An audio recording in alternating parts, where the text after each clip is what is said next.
Perkenalkan, nama saya Muhammad Fathir Raffi, NPM saya 2204 10 70 139. Saya berasal dari Prodi Teknik Geofisika.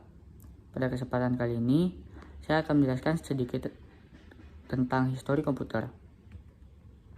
Pembahasan yang pertama, saya memiliki 5 poin. Yang pertama yaitu sejarah komputer. Yang kedua ada cara komputer bekerja. Yang ketiga yaitu arsitektur yang terdapat pada komputer. Yang keempat, cara kerja sistem operasi dan jenis-jenis operasi.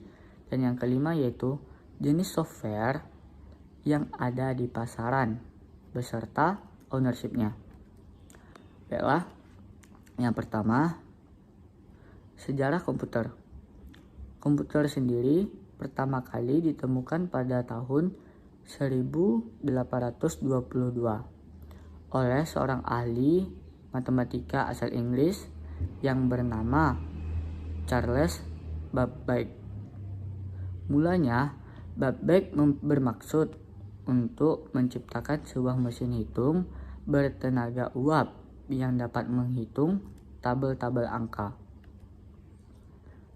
Pada generasi pertama, yaitu pada tahun 1940 sampai 1950.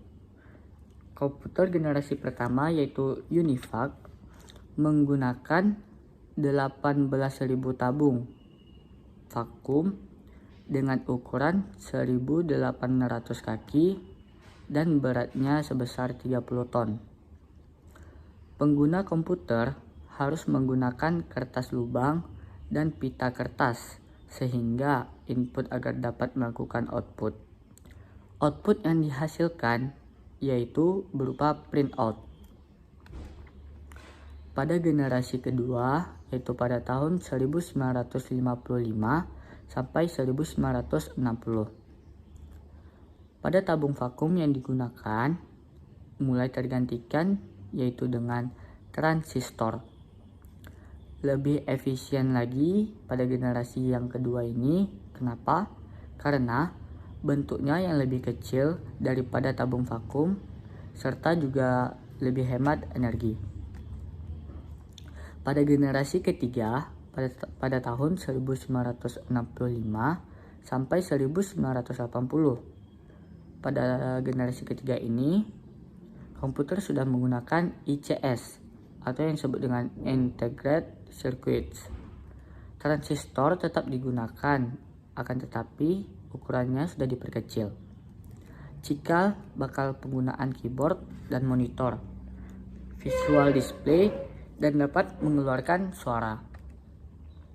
Pada generasi keempat, pada tahun 1980 sampai sekarang, mikroprosesor sebagai komponen dasar pembuatan dari komputer. Pada generasi ini pula, komputer jinjing atau yang disebut dengan laptop sudah mulai tercipta. Pada generasi yang kelima, yaitu pada tahun 1990 sampai sekarang, komputer mempunyai teknologi dengan kecerdasan buatan, sehingga komputer seakan dapat melihat, berbicara, dan mendengar. Poin yang kedua yaitu ada cara komputer bekerja. Bagaimana sih cara komputer itu bekerja? Jadi, cara komputer itu bekerja yang pertama itu ada dari input device, kemudian ke komputer CPU, terus dari komputer CPU pun akan diteruskan kembali ke output device. Di sini saya akan menjelaskan poin-poin tersebut. Yang pertama ada yaitu pemasukan atau input.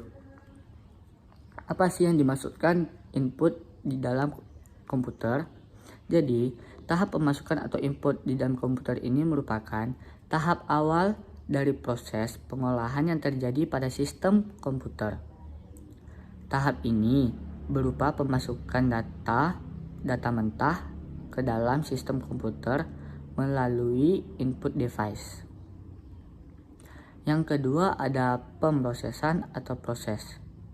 Nah, pada di tahap ini, data yang telah dimasukkan melalui peralatan input tadi akan diproses kembali.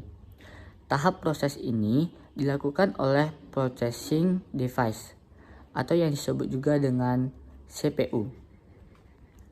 Yang dimana CPU ini dapat melakukan fungsi perhitungan dan logika untuk perbandingan ALU dan juga mengontrol CPU. Pengeluaran atau juga disebut dengan output. Pada tahap ini, data yang tadinya telah dimasukkan melalui peralatan input kemudian diproses oleh CPU akan dicetak apabila sudah selesai atau sudah siap. Pencetakan ini bisa berupa hard copy dan juga soft copy. Yang keempat ada penyimpanan storage.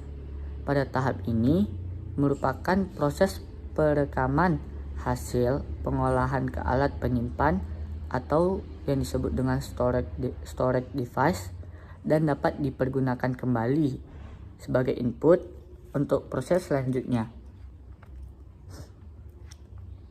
Poin yang ketiga yaitu ada arsitektur yang terdapat pada komputer.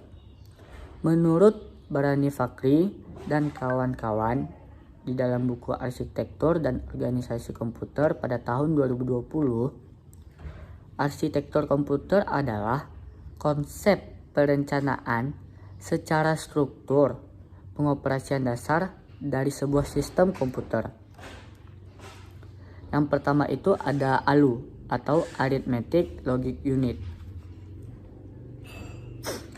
Apa sih yang disebut dengan ALU di dalam komputer? Jadi ALU ini merupakan bagian dari mikroprosesor, yaitu berfungsi untuk melakukan hitungan aritmatika serta logika. Contoh operasi hitungan aritmatika adalah penjumlahan serta pengurangan. Sedangkan contoh operasi logika adalah logika, AND, serta OR. Yang kedua ada control unit. Control unit adalah bagian dari komputer yang fungsinya untuk mengatur serta mengendalikan seluruh peralatan komputer. Control unit juga mengatur pengolahan data yang ada di dalam komputer.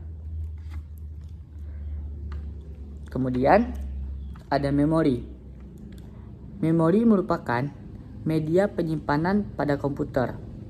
Tiap program dan data dalam komputer akan disimpan secara rapi di dalam memori. Input dan output. Input dan output sering juga disebut dengan I/O, merupakan sistem pemrosesan informasi di dalam komputer. Input merupakan data yang diterima oleh sistem, sedangkan output merupakan data yang dikirimkan oleh sistem. Nah, jadi contoh dari input sendiri yaitu seperti keyboard, sedangkan output itu contohnya bisa seperti headset atau printer dan masih banyak yang lainnya. Poin yang keempat itu ada sistem operasi. Cara kerja sistem operasi komputer. Sistem operasi komputer memiliki 4 tahapan cara kerja, yakni yang pertama ada melakukan proses manajemen. Artinya, sistem operasi dapat melakukan penjadwalan, pembuatan file, penghapusan file, dan masih banyak yang lainnya. Sistem operasi komputer, poin yang kedua yaitu sistem operasi komputer hanya dapat bekerja setelah pengguna memberikan instruksi untuk dijalankan. Nah, di dalam sistem operasi ini terdapat yaitu seperti Linux, iOS, FreeBSD, 9OS, dan masih banyak lagi yang lainnya. Jenis operasi pada komputer. Yang pertama yaitu ada Microsoft Windows. Macam-macam sistem operasi. Yang pertama adalah Microsoft Windows yang dioperasikan pada pertengahan tahun 1980-an.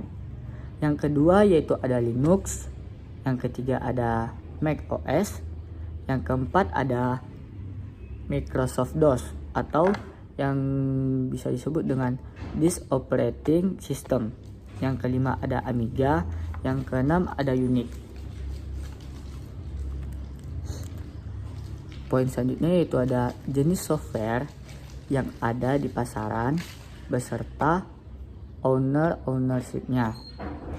Nah, di sini jenis software yang ada di pasaran beserta ownership-nya itu ada 7 macam. Yang pertama yaitu ada Chrome. Chrome ini ownership-nya yaitu Google. Yang kedua ada Mozilla Firefox. Nah, Mozilla Firefox ini ownership-nya itu Moco. Yang ketiga ada Adobe Photoshop. Ownership-nya sendiri adalah Adobe System. Yang keempat ada Microsoft Word. Nah, Microsoft Word ini ownership-nya itu adalah Bill Gates. Yang kelima ada Microsoft PowerPoint. Ownership-nya sama seperti Microsoft Word, yaitu Bill Gates. Kemudian yang keenam ada Facebook. Facebook sendiri ownership-nya yaitu Mark Zuckerberg. Nah, yang terakhir yaitu yang ketujuh yaitu ada Corel Draw. Nah, Corel Draw ini ownership-nya yaitu Corel. Baiklah, sekian yang dapat saya sampaikan pada penjelasan tentang histori komputer pada kali ini. Maaf jika ada salah kata. Sekian, terima kasih. Assalamualaikum warahmatullahi wabarakatuh.